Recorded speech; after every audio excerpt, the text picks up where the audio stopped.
चवर वंश का शासन था। चवर वंश के राजाओं ने अफगानी हमलावरों का जमकर मुकाबला किया था। इसलिए दिल्ली का सुल्तान सिकंदर लोधी चवर वंश से नफरत करता था। उन दिनों चवर वंश के राजगुरु संत रविदास बहुत प्रसिद्ध थे। उनसे प्रभावित होकर मेवाड़ के राजा महाराणा सांगा ने उन्हें अपना गुरु बनाकर मेवाड़ के राजगुरु की उपाधि दे दी थी।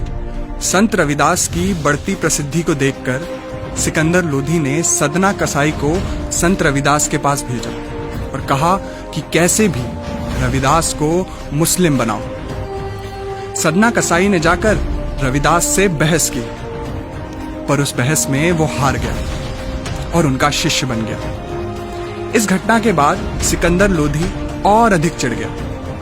उसने संत रविदास और उनके अनेक अनुयायियों को बंदी बना लिया। जेल में संत रविदास का भोजन तक बंद कर दिया गया और उन पर अनेक अत्याचार किए गए। उनसे कहा गया कि या तो तुम इस्लाम स्वीकार करो या फिर तुम्हें मरे हुए जानवरों का चमड़ा निकालने का काम करना होगा।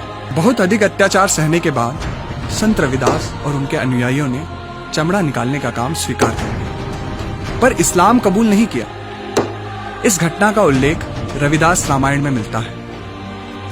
भारत में चमड़ा वर्जित था, परंतु इस्लामिक आक्रमणों के बाद यहाँ पर चमड़े पर काम करने वाले मजदूरों की जरूरत बहुत बढ़ गई। गांवों में लोगों पर यह दबाव बनाया जाने लगा कि या तो तुम इस्लाम स्वीकार करो या फिर मरे हुए जानवरों का चमड़ा निकालने का काम करो। इंग्लैंड के विद्वान प्रोफेसर शेरिंग ने अपनी किताब हिंदू ट्राइब्स एंड कास्ट में यह लिखा है, भारत में नीची जाति का कहलाने वाले ये लोग कोई और नहीं, वे वीर हैं जिन्होंने इस्लाम कबूल नहीं किया।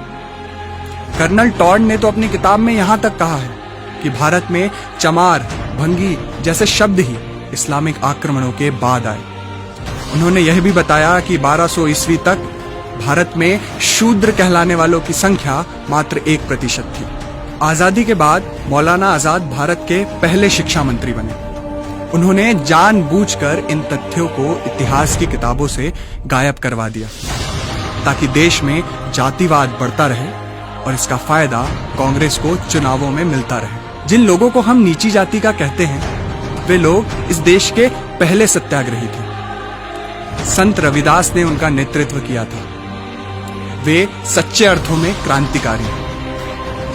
भले ही उनके बलिदानों को इतिहास की किताबों से मिटा दिया गया, पर उनको हमारे दिलों से कभी नहीं मिटाया जा सकता, क्योंकि अगर संत रविदास झुक जाते तो शायद आज हम कुछ और होते, या शायद हम होते ही नहीं।